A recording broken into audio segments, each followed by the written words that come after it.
Sorry, it's a little tricky back here.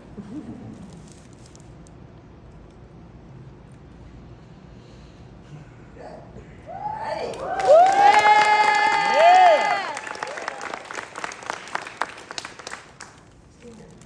Go.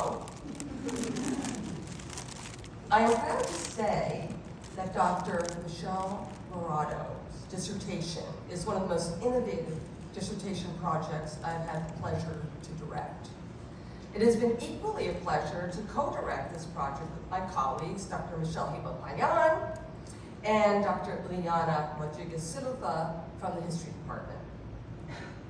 And before I forget, because I have a few things to say about Michelle's work, Michelle is going to be taking on a new position as a tenure-track assistant professor at Seattle Central College in the fall.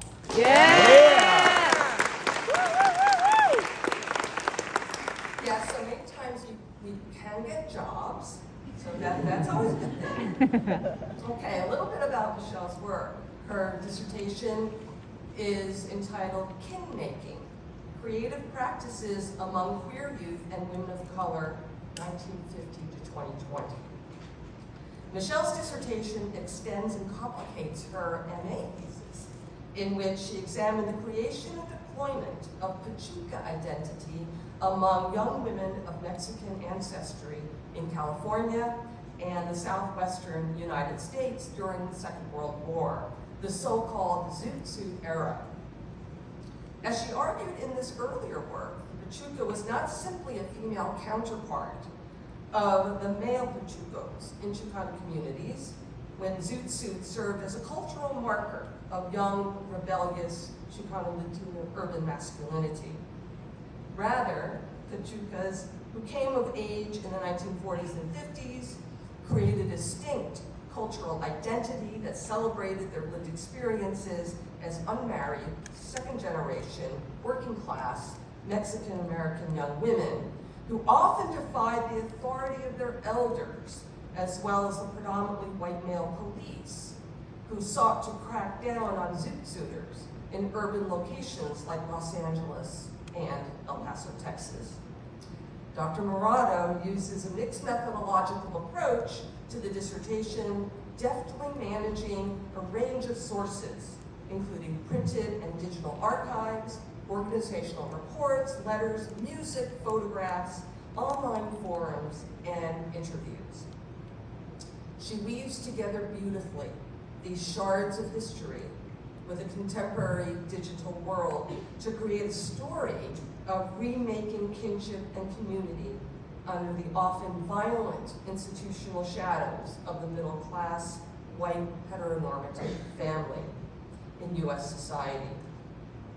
As Michelle demonstrates, and from what we see in everyday life, creative kin-making and community formations from marginal spaces into new spaces are not locked in the past. So she urges us to time travel in order to see how the rebellious legacies of Pachucas of El Paso and LA found its way, perhaps unconsciously, into the lives of contemporary queer youth and women of color in Seattle, Portland, and elsewhere. From different eras but under similar conditions, wrought by racism, sexism, homophobia, material deprivation, and violence, both groups created kinship and community outside of birth families and conventional institutions. There is a haunting familiarity to these stories that require us to jump back and forth between space and time in the lives of marginalized youth to see how the processes of kinship formations evolve through creative practices, music, visual art, as a way to grapple with the pain of isolation and marginalization and finding joy, love, and new family formations and community. Kin-making is a brilliant work. And so I ask you to please join me in congratulating Dr. Michelle Morado and welcoming her to the class.